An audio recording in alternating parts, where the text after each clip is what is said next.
Queridos, vamos abrir nossas Bíblias no livro de Gálatas, a epístola de Paulo aos Gálatas, no capítulo 1, Gálatas 1, de 1 a 9. Diz assim a palavra de Deus: Paulo, apóstolo enviado, não da parte de homens, nem por meio de pessoa alguma, mas por Jesus Cristo, e por Deus Pai, que o ressuscitou dos mortos, todos os irmãos que estão comigo, às igrejas da Galácia. A vocês, graça e paz da parte de Deus, nosso Pai, e do Senhor Jesus Cristo, que se entregou a si mesmo por nossos pecados, a fim de nos resgatar dessa presente era perversa, segundo a vontade de nosso Deus e Pai, a quem seja a glória para todo sempre. Amém. Admiro-me de que vocês estejam abandonando tão rapidamente aquele que os chamou pela graça de Cristo para seguirem outro evangelho, que na realidade não é o evangelho. O que ocorre é que algumas pessoas os estão perturbando, querendo perverter o evangelho de Cristo. Mas ainda que nós, ou um anjo dos céus, pregue um evangelho diferente daquele que lhes pregamos, que seja amaldiçoado. Como já dissemos agora, repito, se alguém lhes anuncia um evangelho diferente daquele que já receberam, que seja amaldiçoado. Essa palavra do início da carta de Paulo aos Gálatas. A carta de Paulo aos Gálatas é, na minha opinião, a carta mais dura que o apóstolo Paulo escreve em todo o Novo Testamento. É bem comum que nós leiamos a primeira epístola, a primeira carta de Paulo aos Coríntios e achamos que ela é uma carta muito dura. Em 2 Coríntios, Paulo fala que escreveu uma carta muito dura para a igreja de Corinto, e ele fala até, mas agora o tempo de ser duro passou, agora vamos lá arrumar algumas coisas. Alguns entendem que ele está falando de 1 Coríntios, outros acham que é uma carta no meio das duas.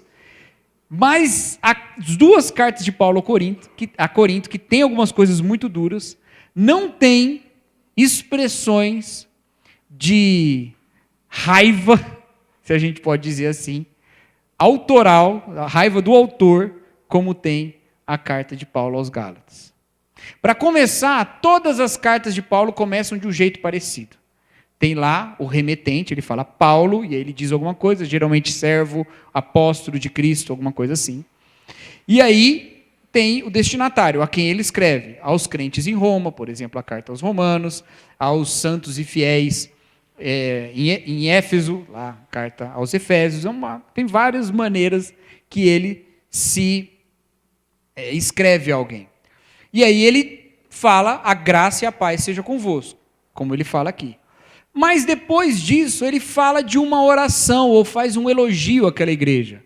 Sempre lembro, ou sempre oro, agradeço a Deus pela vossa fidelidade, pelo seu amor operante, como ele fala aos Tessalonicenses, 1 Tessalonicenses, o amor, a esperança em Cristo, o amor operante e a fé que vocês têm. Ele faz elogios às igrejas. Se você olha essa carta aqui aos Gálatas, não tem um elogio que ele faz.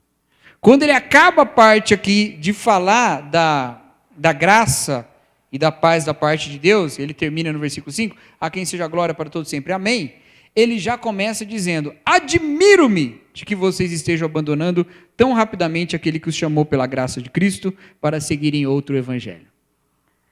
Não é uma palavrinha assim de quem está elogiando, pelo contrário. Ele está dizendo que eles estão abandonando o evangelho. E ele ainda diz que ele está admirado. E há, nessa carta toda, expressões de admiração, não num bom sentido, no sentido de quem está espantado, e expressões de repreensão severa. Ao ponto de que ele vai falar que qualquer um que pregasse esse outro evangelho que eles estavam seguindo, deveria ser amaldiçoado. E ele não fala isso uma vez, ele fala duas vezes, o que é muito interessante, porque ele está escrevendo. Ele não está falando. Se eu falo para você uma coisa e diz, vou falar de novo, hein? Tudo bem, mas você está escrevendo, é só ler de novo, não é? Mas essas cartas eram lidas diante da igreja. Parece que ele está dando uma certa entonação para quem ia ler. Lê e lê de novo. Fala duas vezes para eles entenderem que isso aqui que eu estou falando é sério. Vocês estão abandonando o evangelho. Vocês estão abandonando o Evangelho. E por que eles estavam abandonando o Evangelho? Eu pergunto para vocês. Eles estavam abandonando o Evangelho porque eles estavam deixando entrar na igreja muitas coisas que eram do mundo. Porque agora eles estavam tocando nos cultos da igreja rock gospel. Rock gospel já foi uma crise dos anos 90, né? Hoje nem tem mais esse problema. Funk gospel, então. Era esse o problema. Estava tocando funk gospel no culto. Eles estavam abandonando o Evangelho porque eles deixaram de ter EBD. Eu acho que nem EBD eles tinham, mas tudo bem. Porque eles suspenderam o coral. Tiraram o coral da igreja. É por isso? É por isso que eles estavam abandonando o Evangelho? Eles estavam abandonando o Evangelho porque eles estavam indo para uma linha muito carnal. Eles estavam pecando demais. Eles estavam fazendo agora o que qualquer um faz. Eles estavam indo para práticas pecaminosas. É por isso que eles estavam abandonando o Evangelho. Eles estavam abandonando o Evangelho porque eles não acreditavam mais no poder de Deus, porque eles não achavam que Deus fazia milagres, porque eles estavam sendo liberais, duvidando de certas coisas da Bíblia. É por isso que eles estavam abandonando o Evangelho? Não. Eles estavam abandonando o Evangelho porque eles estavam acrescentando coisas ao Evangelho. Eles estavam colocando mais coisas para fazer. E não são coisas, a princípio, ruins. Eles estavam dizendo o seguinte: crente que é crente não come algumas coisas. Que coisas? Alguma coisa que deu na cabeça deles? Não, aquilo que estava lá na Bíblia no Antigo Testamento. As regras dietéticas do Antigo Testamento. Não come porco, não come camarão. Acho que nem camarão tinha lá, né? Mas qualquer crustáceo. Sei que crustáceo que tem no mar Mediterrâneo, mas um que tinha lá.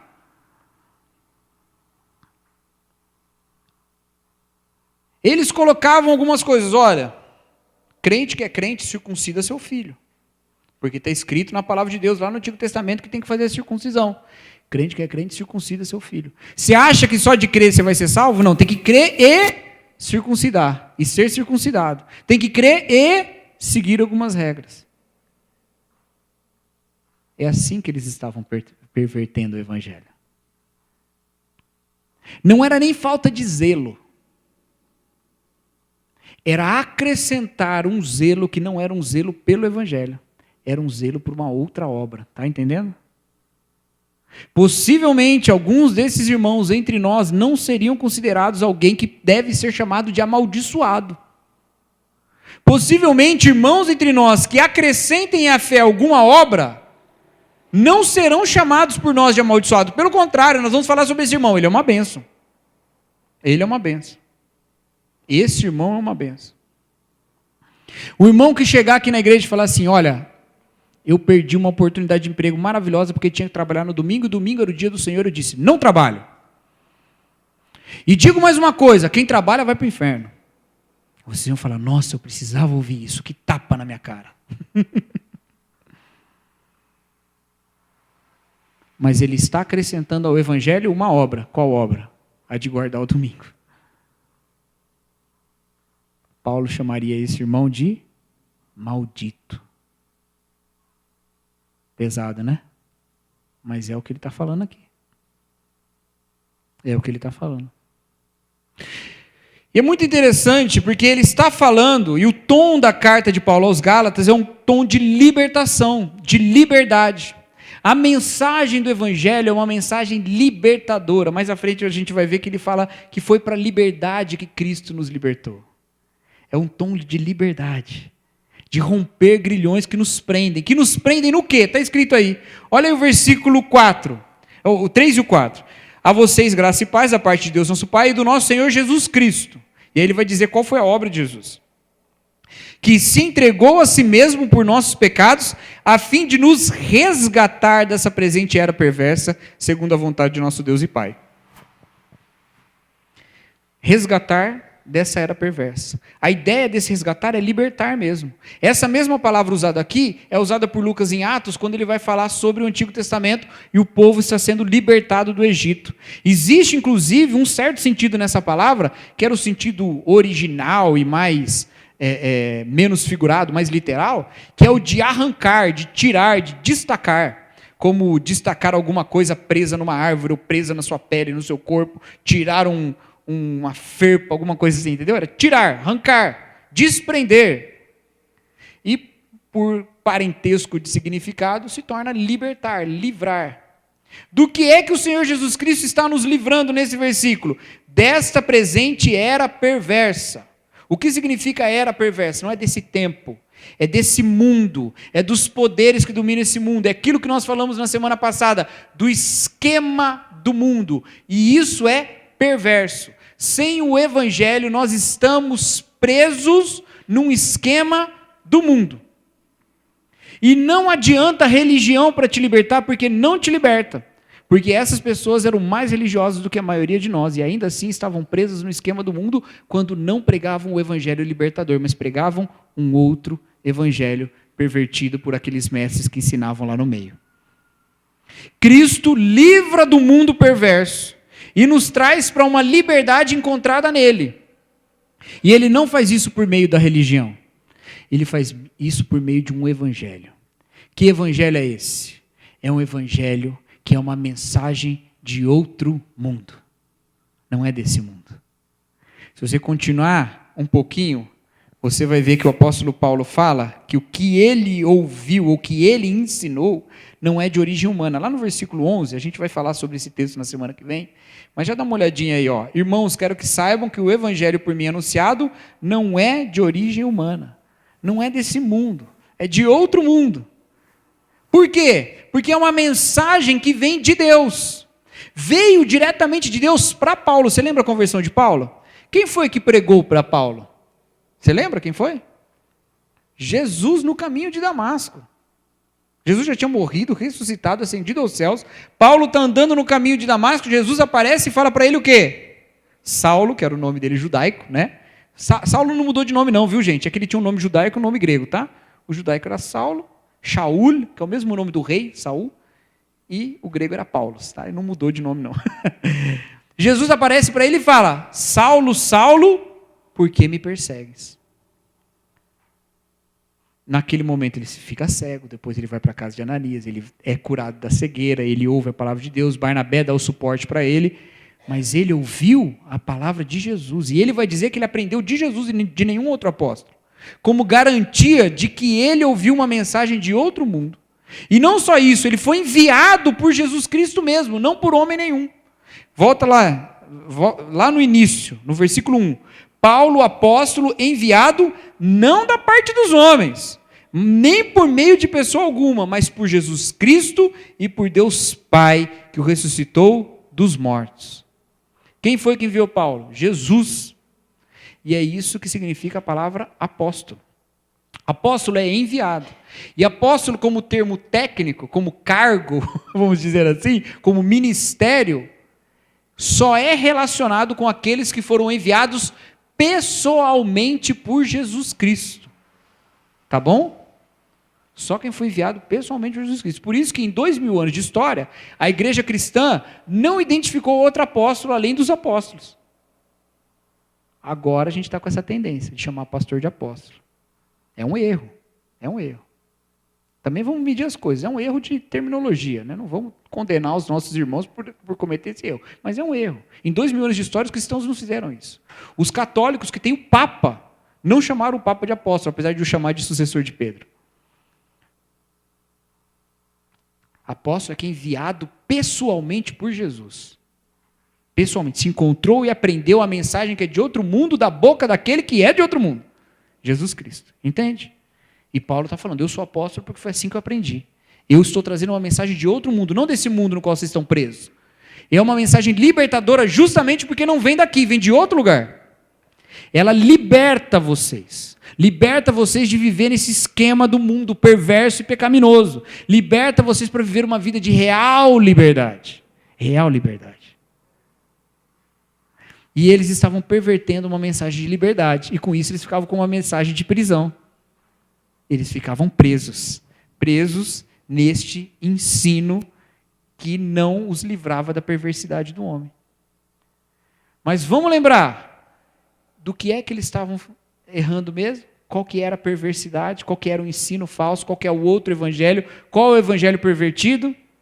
É aquele que diz, não foi a obra de Jesus pura e simplesmente que te salva. É a obra de Jesus mais alguma coisa. Paulo não está escrevendo para os Gálatas dizendo que eles estão falhando em obedecer a Deus. Ele está escrevendo aos Gálatas dizendo que eles estão errados em confiar na obediência. O quão diferente isso é do evangelho comum que a gente aprende. Quantos de nós demoramos para aprender que é a obra de Jesus que nos salva e não as nossas próprias práticas, não é verdade? Eu fui criado na igreja, gente. Criado na igreja. Judeu de judeu, quanto à lei, fariseu. Não, brincadeira. Fariseu eu era mesmo, não no sentido judaico. Batista de batista, filho de pastor, neto de pastor e talvez bisneto, que a gente ainda não conseguiu descobrir se o meu bisavô chegou a ser pastor ou não. E eu me lembro até hoje, quando a mensagem da graça me alcançou. E eu percebi que eu não era salvo pelas minhas obras. Porque a gente ouve isso o tempo todo, mas de vez em quando a gente fica misturando as duas coisas. Não, beleza, né? Mas deve ter que ter alguma coisa junto. Não pode ser tão fácil. Não pode ser tão fácil. E a gente ensina isso de uns jeitos meio distorcidos. Às vezes a gente fala assim para a pessoa, você tem, Deus te ama, te salva, é pela fé em Jesus Cristo que você recebe, mas você tem que crer de verdade, viu? Tem que crer, não pode duvidar não. Aí a gente transforma a fé numa obra, quando a fé, na verdade, é dizer que não tem obra, é reconhecer que não tem obra, isso é a fé verdadeira. Ou então a gente diz o seguinte, olha, não, beleza, você é salvo, tranquilo e tal, mas não anda na linha não, para ver se você não vai para o inferno. Mesma coisa. Não começou com a obra, mas mantém com a obra. Você que tem o poder de sustentar a sua salvação ou não. Problemático isso, preocupante. A gente vai distorcendo o evangelho, a gente vai botando algumas coisas. E tem o último jeito de fazer isso, que é o seguinte, olha, beleza, creio em Jesus, é salvo, pela graça de Jesus Cristo. Mas tem que ter fruto. Se não tem fruto, talvez você não crê de verdade, talvez você esteja indo para o inferno. Cuidado, hein? Aí a pessoa cai num desespero. Aí ela começa a ter obra para provar para ela mesma que a fé dela é genuína. Aí ela não tem fé em Deus, ela tem medo da condenação. E aí ela, de repente, virou um legalista de novo.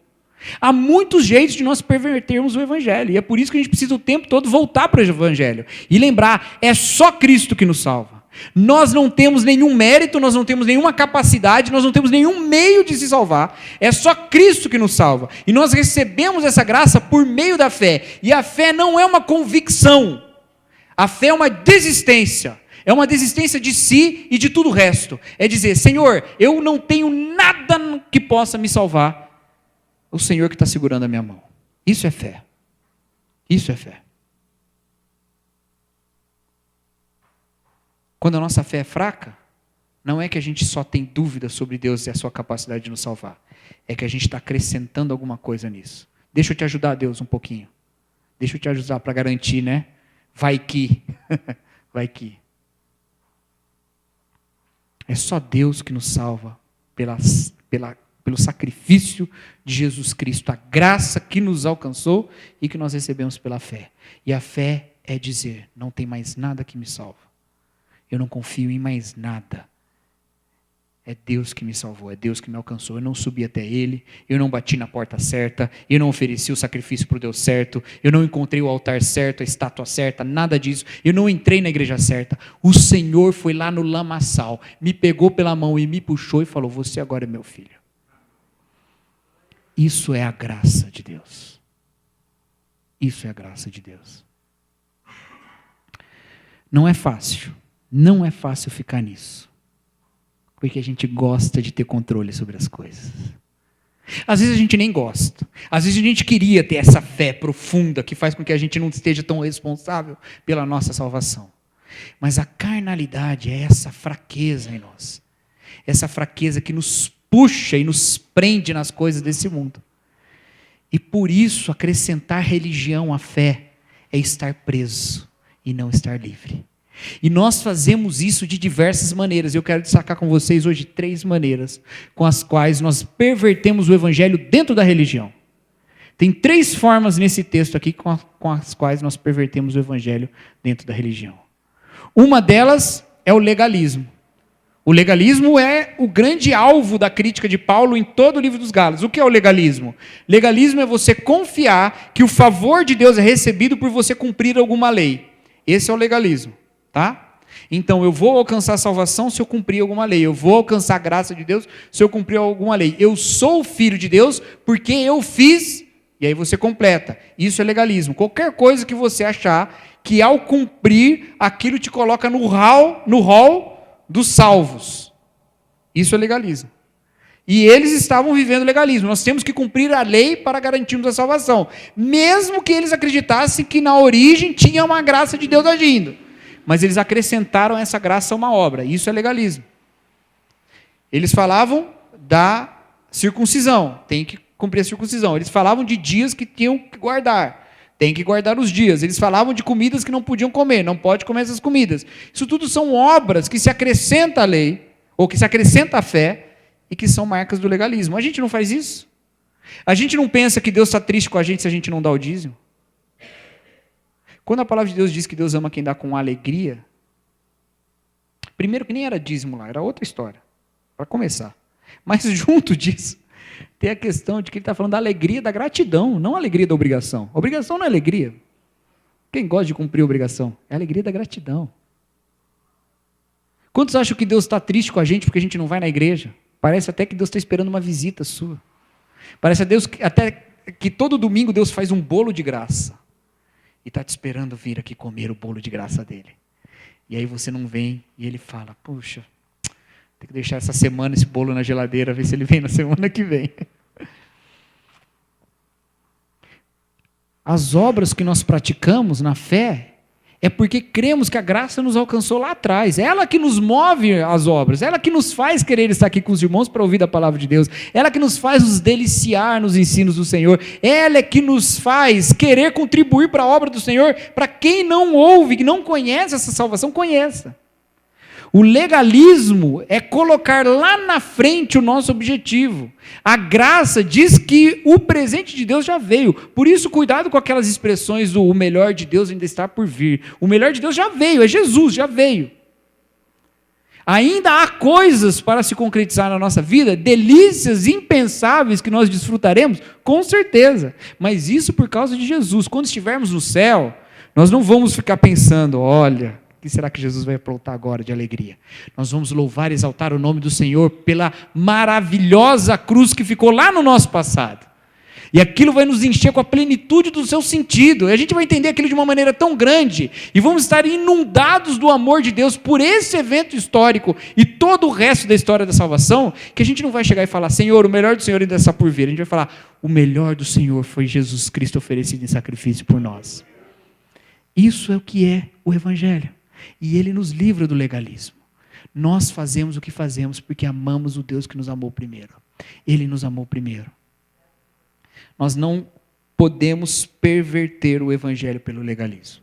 Se você enche a sua agenda com ações religiosas, se você faz coisas para a igreja, achando que ao fazer para a igreja está assim conseguindo juntar certo crédito com Deus, você está sendo legalista.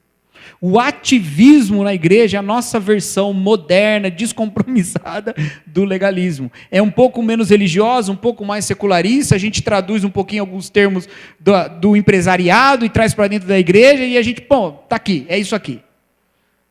Cargos que nós assumimos, porque assim, né, eu sou ali, estou andando e tal. E às vezes a gente se revolta com Deus e fala, Senhor, eu dediquei minha vida inteira para o Senhor, como é que eu estou passando por isso agora?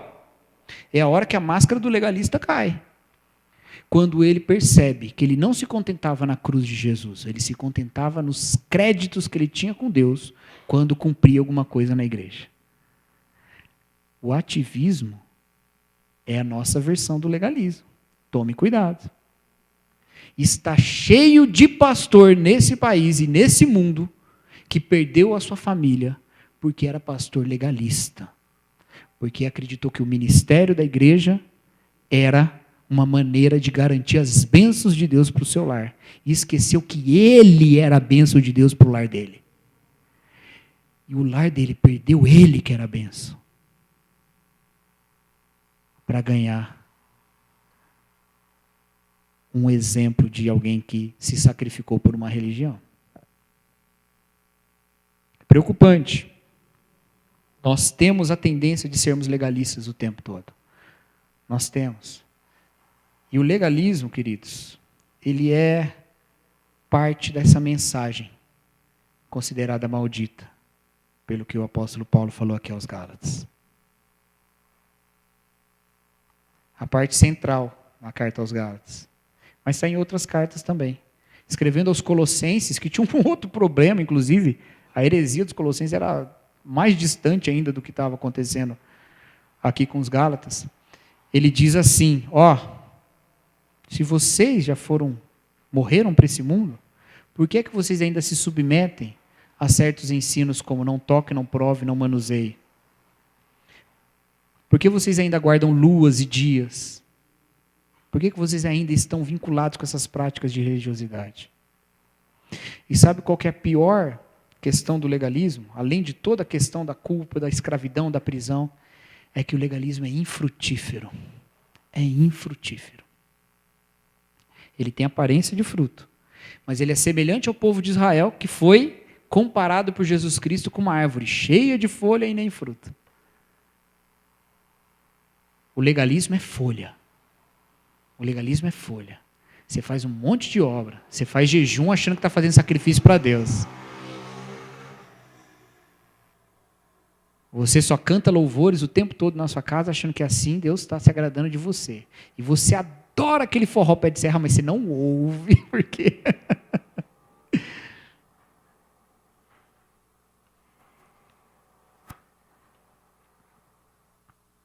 O legalismo, ele é infrutífero. Porque enquanto ele desenvolve na sua vida esse monte de folha, o fruto real, que é a vida de Jesus Cristo manifestada em você com amor, com graça, com esperança, aquilo que é chamado no livro de Gálatas de fruto do Espírito, aquilo fica fora. E você se dedica em cumprir a religião, e a vida de Jesus em você não se manifesta. O legalismo é infrutífero. A graça é proveitosa. A graça manifesta frutos. Mas essa é só a primeira maneira de você perverter o evangelho com a religião. Tem mais duas. A segunda é o sensacionalismo. É o sensacionalismo. Costumam andar juntas essas três, inclusive. O sensacionalismo é aquilo de confiar nos seus sentidos. E ela é uma questão muito interessante. Porque nós olhamos para a palavra de Deus e vemos milagres e muitas manifestações de Deus. E nós ficamos ansiosos por esse tipo de coisa no nosso meio. A gente fica ansioso, a gente quer Deus se manifestar com poder e com glória. E a gente quer ver. E muitas vezes essa nossa vontade de ver as coisas é porque a gente quer ter uma certa confirmação. Às vezes é isso. Nem sempre.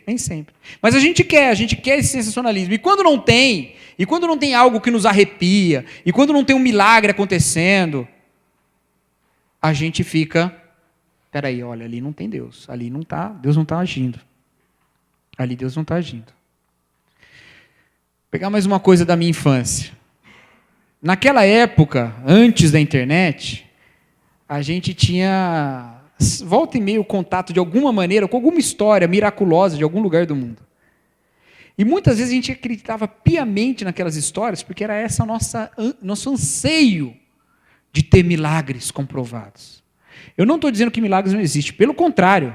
Eu acredito que milagres existem e acontecem hoje, que Deus é poderoso e continua manifestando. Acredito e sei de testemunhos reais de milagres, de quebra das leis da natureza por ação miraculosa de Deus. Mas a minha confiança não está nisso. Minha confiança não está nisso. Porque o apóstolo Paulo, e isso era o que acabava nos pegando quando eu era criança, porque a gente queria acreditar naqueles milagres, e às vezes vinham umas borrachas, meus irmãos, umas mentiras, mas a gente acreditava. Aí depois lá na frente via que quem deu aquele testemunho lá não tinha vida com Deus nada. E quantos falsos evangelhos prosperaram no nosso país, porque chegavam com aparências de sinais, mas sem fruto. Porque não vinha acompanhado do verdadeiro evangelho. O sensacionalismo é uma maneira de nós pervertermos. É de você olhar e falar, olha, ali tem Deus porque eu vi coisas acontecerem ali. Pois bem, o povo do Egito, libertado por Moisés, viu os magos do Egito fazer os mesmos milagres que Moisés fez. Se eles fossem seguir pelo sensacionalismo, eles iam ficar no Egito. Porque Moisés era um, e o faraó tinha um monte de mago lá. Não vá pelo sensacionalismo. Porque o monopólio do poder espiritual não está na mão de Deus, não está na mão dos bons espíritos. Satanás tem poder também. E onde é que está falando de sensacionalismo aqui? O próprio apóstolo Paulo diz que não é para eles seguirem manifestações miraculosas sem o evangelho. Versículo 8. Mas ainda que nós, ou um anjo dos céus, preguem um evangelho diferente daquele que lhes pregamos, seja amaldiçoado. Um anjo, se aparecer um anjo aqui, ele não está falando assim, um anjo, cuidado que pode não ser anjo, não, ele está falando de anjo mesmo, apareceu um anjo do céu, diante de você, com poder e glória, manifestado com fogo, asa, voando, fumaça, e começar a pregar que o sacrifício de Jesus não é suficiente, mas você tem que acrescentar alguma coisa, ele é um anjo maldito. E isso nem pode ser dito de maneira leviana. Judas, na sua epístola, fala que os falsos profetas não respeitam os seres superiores. Os falsos profetas desprezam os anjos e os demônios. Judas coloca isso. Olha, vê lá depois que interessante como é que Judas fala. Na epístola de Judas, o penúltimo livro da Bíblia. Ele fala que falsos mestres não respeitam seres superiores, mas o próprio anjo, arcanjo Miguel, quando contendeu com Satanás por causa do corpo de Moisés, não proferiu palavra contra ele, antes disse, o Senhor o julgue. E Paulo aqui tem a ousadia de dizer, um anjo vindo do céu, não pregando o evangelho, é maldito, não porque eu estou falando, mas porque o evangelho é de Deus, ele é superior aos anjos. Se ele está deturpando a palavra daquele que é superior dele, ele é maldito, não porque eu sou santo, porque Deus é santo. E ele está falhando com Deus. Está procurando anjo, está procurando milagre, está procurando coisas sensacionais. Cuidado. Não é assim que se mede o agir de Deus numa igreja, não é assim que se mede o agir de Deus no mundo. O agir de Deus está vinculado com o evangelho, com o testemunho de que Jesus Cristo morreu na história pelos seus pecados, ressuscitou e te salvou, te justificou pela sua morte e ressurreição. Não deixe que ninguém acrescente nenhuma obra ao evangelho, seja por legalismo, seja por sensacionalismo. Mas tem uma terceira maneira que nós deturpamos o evangelho, e é o personalismo. Legalismo, acrescentar obras da lei ao evangelho. Sensacionalismo, esperar certas manifestações, poderes, sinais, maravilhas. Mas tem o personalismo. E o personalismo é ligado a pessoas, personalismo, a personas, personalidades. É colocar a sua confiança em um ser humano. Colocar a sua confiança em alguém. E isso acontecia desde esse período bíblico. Escrevendo aos Coríntios de novo, o apóstolo Paulo fala, olha, vocês estão dizendo aí, eu sou de Pedro, eu sou de Paulo, eu sou de Apolo, eu sou de Cristo. Mas vocês estão olhando para uma questão pessoal. Porque o evangelho que eu e Apolo pregamos não é outro senão o evangelho de Cristo. Nós pregamos Cristo crucificado. Então vocês não devem olhar para o homem, vocês devem olhar para Deus, vocês devem olhar para Cristo. Nosso Senhor e Deus, Salvador. Onde é que está escrito isso aqui? No mesmo versículo 8. Mas ainda que nós, ou um anjo vindo do céu, lhes anuncia um evangelho diferente daquele que foi antes pregado, seja considerado maldito. Ele está falando, eu, apóstolo, não enviado por homem, enviado por Cristo, enviado por Deus, se eu falhar em compartilhar o evangelho de Cristo, acrescentando alguma coisa a Jesus Cristo que te salvou, que eu seja considerado maldito pelo julgamento da palavra. Está entendendo?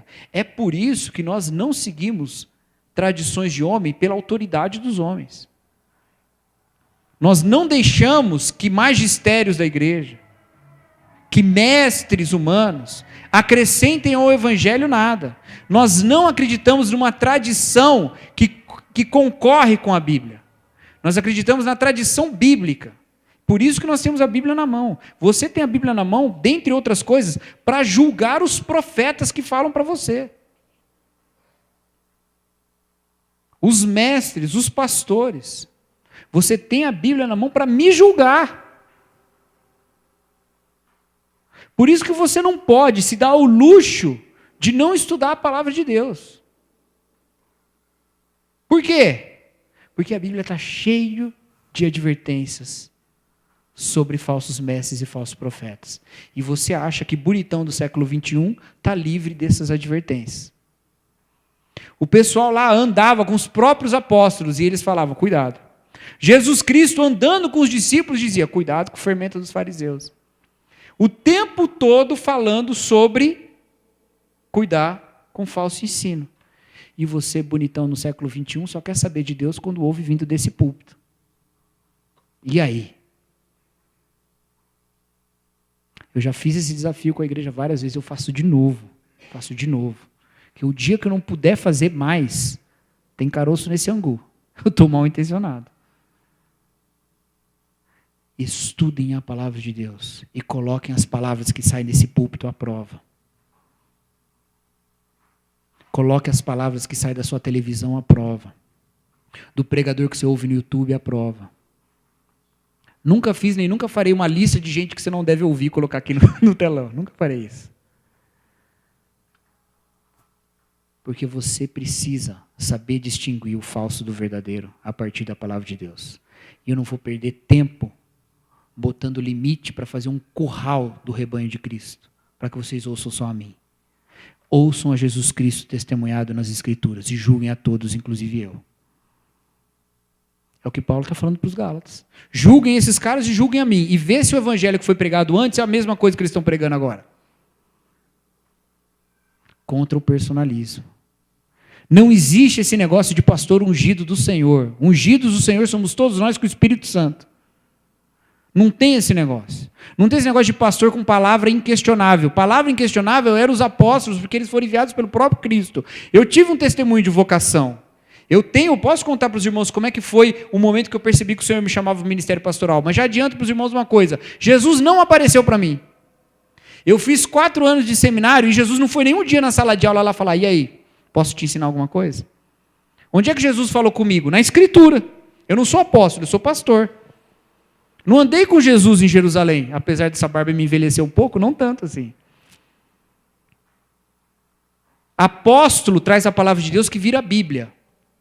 Ou chancela, tem alguns autores bíblicos que não eram apóstolos, ou chancela com sua autoridade apostólica, isso aqui é Escritura inspirada. O que eu falo do púlpito não é inspirado, não é revelação, é iluminado por Deus a partir da Bíblia. Por isso que eu tenho que pregar o que a Bíblia fala, não tenho que pregar outra coisa.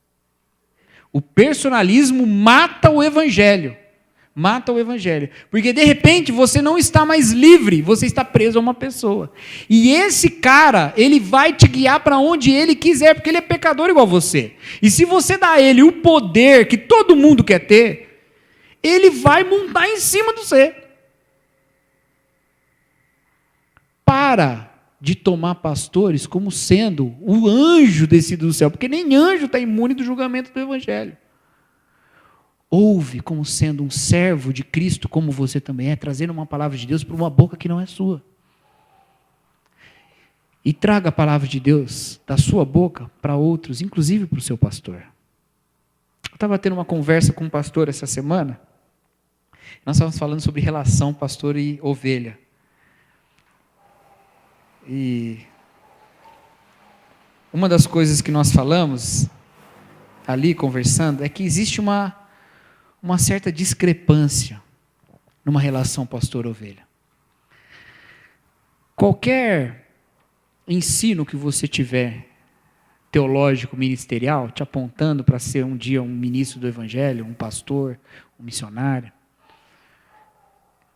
pastores mais experientes vão te trazer isso, vão te falar isso, vão falar, o pastor é muito solitário. Aí você fala, como é que o pastor pode ser solitário se ele está o tempo todo cercado de gente? Sempre gente que quer bem. E é verdade, gente, é verdade. Quando o pastor fala isso, ele não está cuspindo no prato que comeu, não. Tá? Ele está dizendo assim, o pastor não encontra muitas vezes na igreja uma correspondência. Por quê? Porque ele está numa outra posição. Espera-se do pastor alguma coisa que não se espera da ovelha. Então, no final, na relação, as rusgas entre pastor e ovelha tem um sacrifício ou tem uma consequência maior para o pastor do que para a ovelha. A ovelha pode se chatear, e isso é muito sério, muito grave. Se o pastor for injusto, isso é muito ruim, e ele vai prestar conta a Jesus Cristo por causa disso. Porém, ela muda de igreja. O pastor pode ter sua carreira arrasada. É sempre desigual. Sabe quando um pastor encontra correspondência? Quando houve uma advertência de um irmão com o mero interesse de que o pastor ouça de maneira mais clara a voz de Deus. Quando o irmão vem falar, pastor, o senhor está errado, porque a Bíblia diz que o senhor está errado, vamos acertar. Pastor, o senhor tem um pecado, eu quero te ajudar como irmão em Cristo a vencer esse pecado. Mas geralmente o que acontece? A ovelha junta com uma galera e fala assim, olha, esse pastor aí já deu, hein? Vamos correr com esse cara daí. Até semana passada, estavam juntos. Estavam almoçando juntos, estavam jantando juntos. Estavam comentando, estavam conversando, estavam crescendo, estavam chorando juntos. Entendeu? Isso é uma parte de personalismo. É acreditar que o pastor tem uma responsabilidade espiritual de ser Jesus, e ele não é. Ele é pecador. E quanto mais a igreja entende que o pastor é pecador, melhor ela lida com o próprio pastor. E mais livre ela está de caminhar para um caminho do personalismo que distorce o evangelho. O pastor tem culpa nisso também, porque ele gosta. Ele gosta de ser o cara confundido com Jesus. Então ele vai nisso. Aí quando cai, mas cai que vai de rachar o chão. É um raio. Porque durante um tempão alimentou o personalismo da igreja. Se colocou como uma figura profética diante da igreja. Cai ele, cai a igreja, divide a igreja, dá um monte de problema. Não pode ser esse o nosso ambiente, tá bom? Não é ambiente de personalismo. É de pecadores, todos nós, reunidos pela graça de Jesus Cristo, que se reúne aqui e fala, Senhor, correntes não me prendem mais, por causa da maravilhosa graça do Senhor. E de vez em quando eu tenho vontade de me apoiar no velho homem, mas aí vem um irmão e fala, puxa essa perna de volta, bota aqui, marcha direito, vai no caminho certo. Você está livre, não se prende. Legalismo, sensacionalismo, personalismo, pervertem o evangelho com aparência de santidade. Cuidado. Cuidado. Medite no evangelho em todo o tempo. Lembre-se de que você é um miserável pecador alcançado pela graça e que não foi de graça para Deus, mas é de graça para você. Que pagou o preço na cruz, o nosso Senhor e Salvador Jesus Cristo, nosso Deus. Morreu na cruz pelos seus pecados. Te deu essa salvação de graça que você não merecia. E diz, nada te separará do meu amor. É teu. Bora caminhar junto. E vamos andar com Jesus. Não vamos andar com Jesus para que Ele possa nos achar legal. Vamos andar com Jesus, porque quando a gente não era legal, Ele foi legal com a gente. E vamos nos livrar de todas as perversões do Evangelho. Amém, queridos?